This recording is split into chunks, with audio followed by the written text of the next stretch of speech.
Subscribe করে like comment share করে আমাদেরকে এগিয়ে দিবেন। আপনাদের সহযোগিতায় আমরা অনেক দূর এগিয়ে এসেছি। এবার আসেন বিএনপি কেন গণভোটকে ইয়েস কার্ড দিতেছে না? নিজের পায়ে কুড়াল তো জামালপুরে পাগল মারবে না, এত পাগল হয় না আপনার মাথায় মারবো এর মাথায় মারবো, অত পাগল তো হয়নি আমার মাথায় মারবো। কোন পাগলের আপনি রেলগাড়ির সামনে দাঁড়াইতে দেখছেন?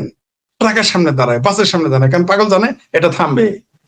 কেউ কিন্তু কোনোদিন রেলগাড়ির সামনে, আমি রেলগাড়ির সামনে কোনোদিন, আমার বাড়ির সামনে রেল লাইন, ঠিক আছে, আমার দাদার জমির উপর রেল লাইন গেছে, তো ওই যে রেল লাইন, ওই রেলগাড়ির সামনে আমি আজ পর্যন্ত আমার জীবনে কোনোদিনই শুনি নাই যে পাগল সামনে হারাইছে। একটাও, যা মরছে সুস্থ লোক মারা গেছে।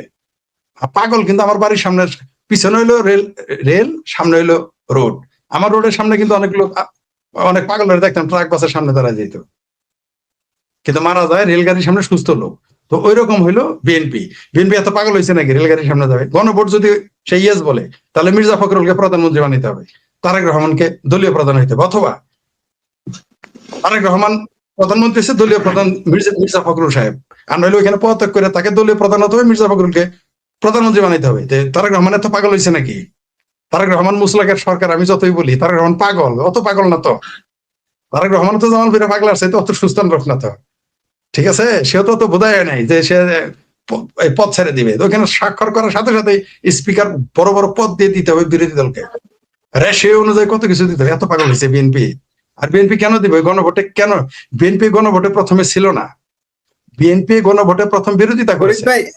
আর একটা ইনফরমেশন দিই, ওইখানে একটা কথা ছিল, সেটা হচ্ছে একই ব্যক্তি 2 টার্মের বেশি প্রধানমন্ত্রী থাকতে পারবে না। এখন তারেক রহমানের তো 3বারও থাকার ইচ্ছা জাগতে পারে। তারেক রহমানের দোষ দেন কেন? সে তো ইউনূসের ভাতিজা। ইউনূস যে কালকে বাঁচবে কিনা ঠিক নাই, ডাইপার পরে দিনে 5 বার বদলায়, সেই তো বলছিল 50 বছর ক্ষমতায় থাকতে চাই। তাহলে তারেক রহমানের কি খায়েশ জাগতে পারে না যে আমি যতদিন পাইছি আছি প্রধানমন্ত্রী থাকি?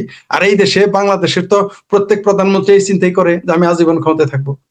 তাহলে আর বাংলাদেশ তো, আচ্ছা আপনি আমাকে বলেন, ধরেন তারেক রহমান প্রধানমন্ত্রী না, প্রধানমন্ত্রীটা হচ্ছে মির্জা ফখরুল, দলের প্রধানমন্ত্রীটা তারেক রহমান না, দলের প্রধানমন্ত্রী মনে করেন যে রুহুল কবির রিজভী, বিএনপি টিকবে?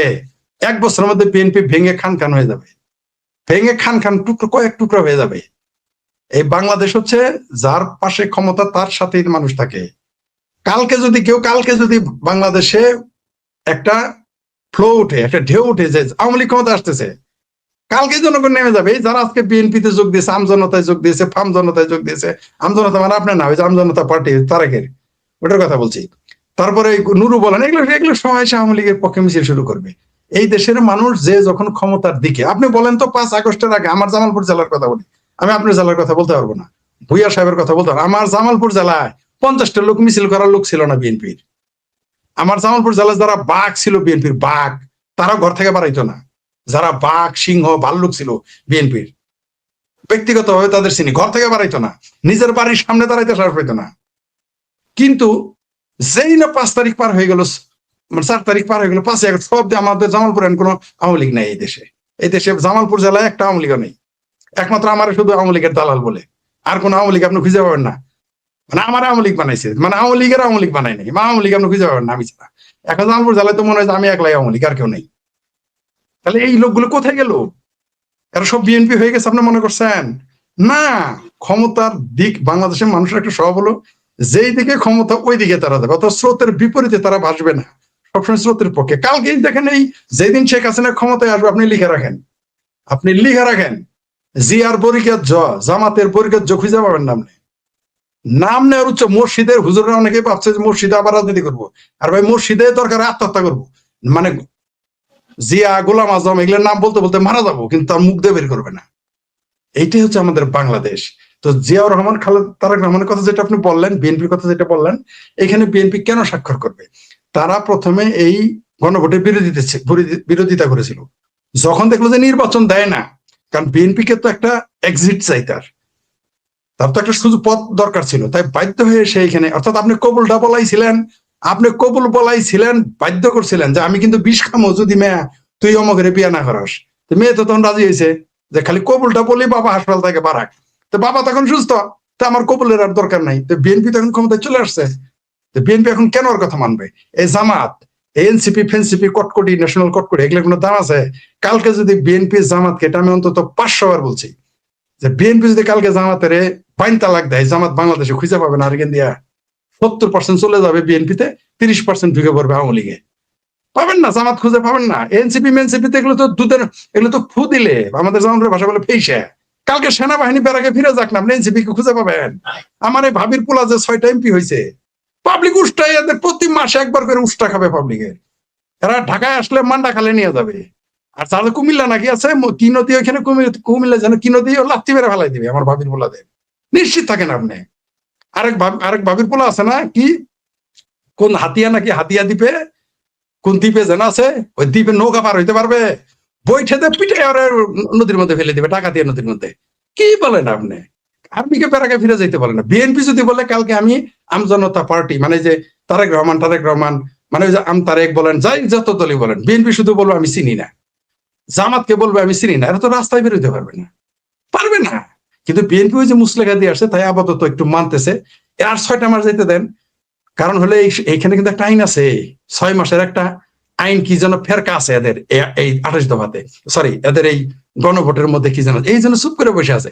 6 মাস পরে যেভাবে তারা গালাগালি করে, আমার এক ভাবির পোলা বিএনপির সিনিয়র নেতাকে গালি দিতে দিতে কোমাতে পাঠাই দিছে। হানজালার মতো নেতা, এই লিল্লা ঘরের বাচ্চারা, এরা বলে বিএনপি ধ্বংস করে ফেলবে, বিএনপি কে দেশ থেকে তাড়াই দেবে। বিএনপি কোনো কথা বলেছে? যার জুতা চুরি হয়ে যায় সংসদ ভবনে, যার জুতা নিয়ে যায় পাবলিক, সেই ব্যক্তি বলে বিএনপি সে খাই ফেলবে।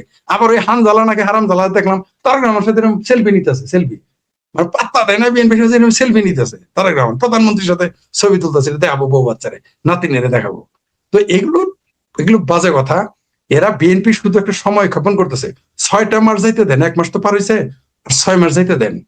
যাওয়ার পরে এগুলো এই যেই দিনই দাবি করবে, সেই দিনই তেলাপোকার মতো এদের স্প্রে করবে একটা একটা করে, দেখবেন এদের খুঁজে পাবেন না। আর যেদিন বিএনপি তালাক দিবে জামাতকে, সেদিন তো জামাতেরই খুঁজে পাবেন না। এরা লম্বা লম্বা কথা বলতেছে, ঠান্ডা হয়ে যাবে 6 মাস পরেই। আর পুরো দেশই ঠান্ডা, খোদ তারেক রহমান ঠান্ডা হয়ে যাবো। কারণ দেশের অবস্থা ভালো না, দেশে তেল নাই, দেশে মোবিল নাই, ডিজেল নাই, পেট্রোল নাই। সারাদিন গালাগালি করলো ইন্ডিয়া বয়কট। বিএনপিরা তো সব ইন্ডিয়া বয়কটই ছিল, কে না ছিল না। শুধু তো ওই যে আমেরিকা আর ফ্রান্স থেকে ইন্ডিয়া বয়কট বলে না, এই তারেক ইন্ডিয়া বয়কট ছিল, বিপিনুর বয়কট। বিপিনুর এখন তো প্রতিমন্ত্রী শুনলাম লোকজনের কাছে। মানে এই দেশে যে এবার কে যে মন্ত্রী আর কে যে এমপি বোঝা তো মুশকিল, মনে থাকে না। তো এরা না ইন্ডিয়া বয়কট করছে। এখন ডিজেল তো ভারতের ছাড়া চলে না। আজকে 5,000 মেট্রিক টন, কালকে 7,500 মেট্রিক টন, পরশু আসবে 10,000।